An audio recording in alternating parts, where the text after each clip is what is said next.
And you just check, you see we have this tendency, this like with that unhealthy relationship, we have this unhealthy tendency of relating to our feelings.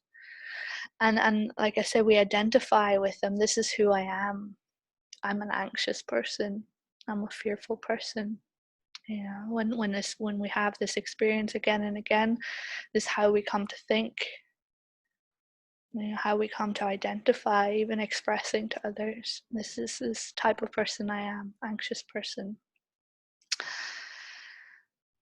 So what's more healthy with our feelings is this sense of recognition, relax, release. Think recognize, relax, release. Those feelings we can train. Train to respond to our feelings in this way instead of immediately clinging to them, grasping at them, at their permanence, and putting I and mine upon them. Instead, we recognize and we release. You can throw relax in the middle too. I think this works nicely. Recognize, relax, release. So it's a sense of feelings, you can stay or you can go. Either way, I'm okay. Either way, I'm okay. We stop grasping at them. We let them come, we let them go. Let them come, we let them go. If you notice this, how feelings naturally they arise and cease moment by moment, like waves in the mind. So this brings me on to a method that we can use to relate to our mind and to our feelings. And eventually in the next session we'll look at relating to ourselves, to all in a more healthy way, in a way that's more in tune with ancient wisdom. So what we try to do, or what we can try to do, or initially, maybe just even playing around with a little bit, is the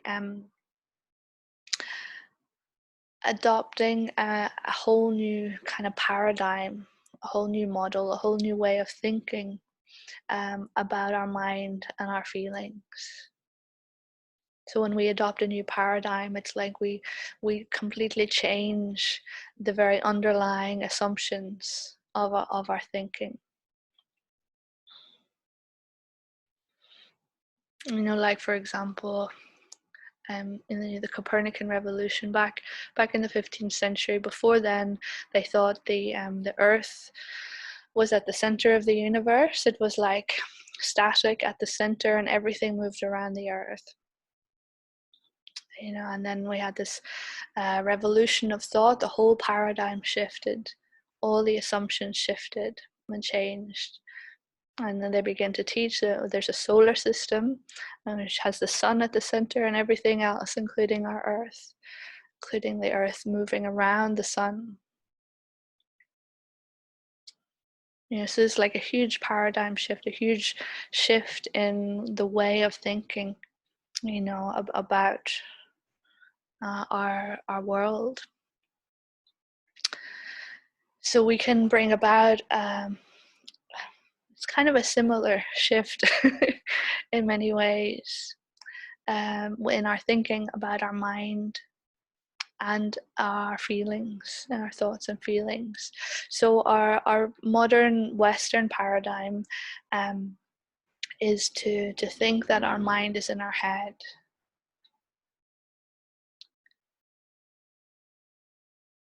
Is like prevalent. This and this is there's many reasons for it, and it's kind of this way of thinking has been around, I don't know, maybe like 1500 years or so, but a much more ancient paradigm, a much more ancient way of thinking, and a wisdom way of thinking is that our mind's not in our head. No, it's not in our head. even though modern science presumes that the mind is kind of like in the head, like consciousness produced from the brain, they can't really explain how that's the case or how that's so. The more ancient paradigm is that our mind is principally located at our heart. So our mind's not in our head; it's in our heart. Actually, the ancient word, Sanskrit word for mind, it means also heart. There's not two words, just one word. Mind, heart, same meaning, same meaning. So principally located at our heart, but also pervades our body. And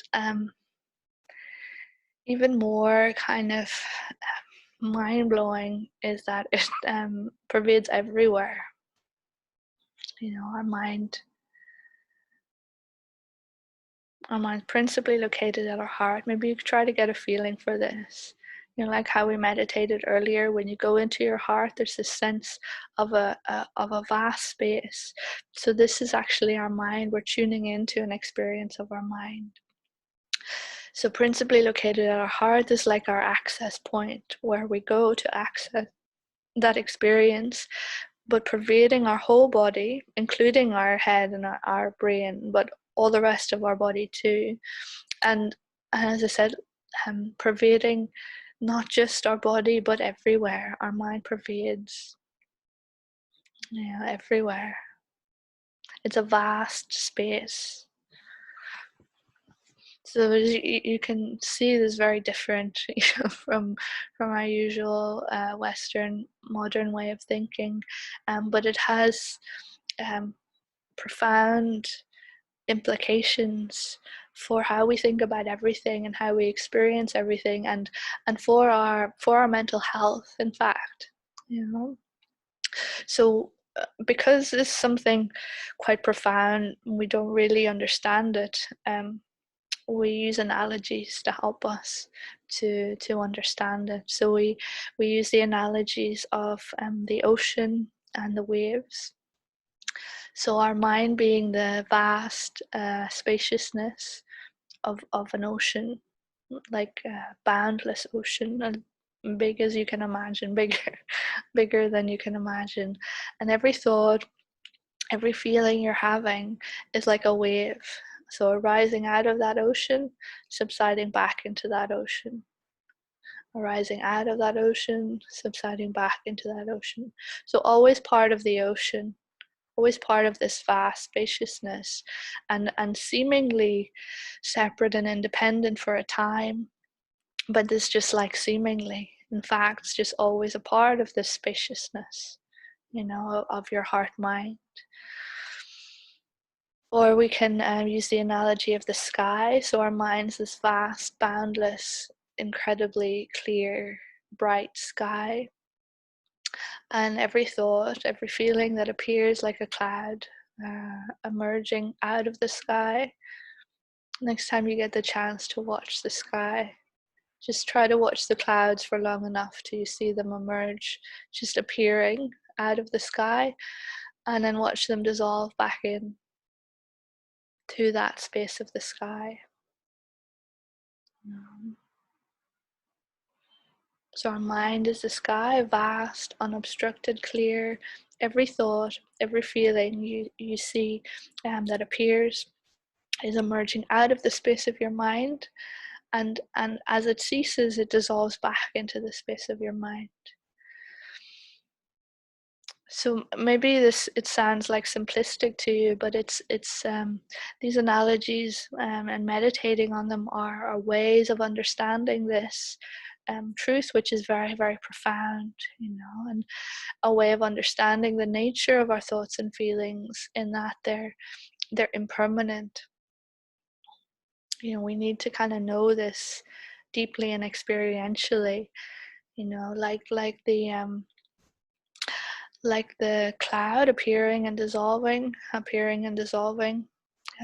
our thoughts appear and dissolve. They're impermanent, like the wave arising, subsiding, a new one arising and subsiding. impermanent. Another one which you might like to experiment with is in the ocean, water bubbles bubbling up from the depths of the ocean, popping on the surface. Every thought bubbles up, pop, it's gone. Bubbles up, pop, it's gone.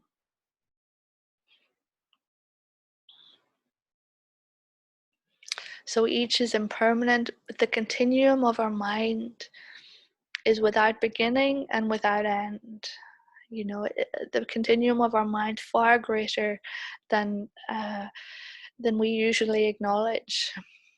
We just get so caught up in the thoughts, that we lose sight. We lose sight of the mind, the vast, incredible spaciousness of our mind. So this paradigm shift and this meditation that helps to kind of bring about a depth of understanding of this kind of new, say new, but actually ancient paradigm for understanding our mind and our thoughts. This meditation, it gives us distance from our thoughts and our feelings. It gives us this new perspective in how to solve our human problems. Venerable Geshe writes, he says, when we identify with our feelings, we make them bigger and more solid than they are. And it becomes far more difficult to let the unpleasant feelings go. On the other hand, when we learn to view our feelings in a more detached way, seeing them simply as waves in the ocean of our mind, they become less frightening and much easier to deal with constructively. You see, because it's often the feelings themselves that we actually fear. Whereas if we learn this technique, acknowledging, accepting, recognizing and releasing, seeing them as waves, impermanent, arising, dissolving, emerging, subsiding, like I said, it becomes far more manageable. We can deal with that. We have a way of staying peaceful with that.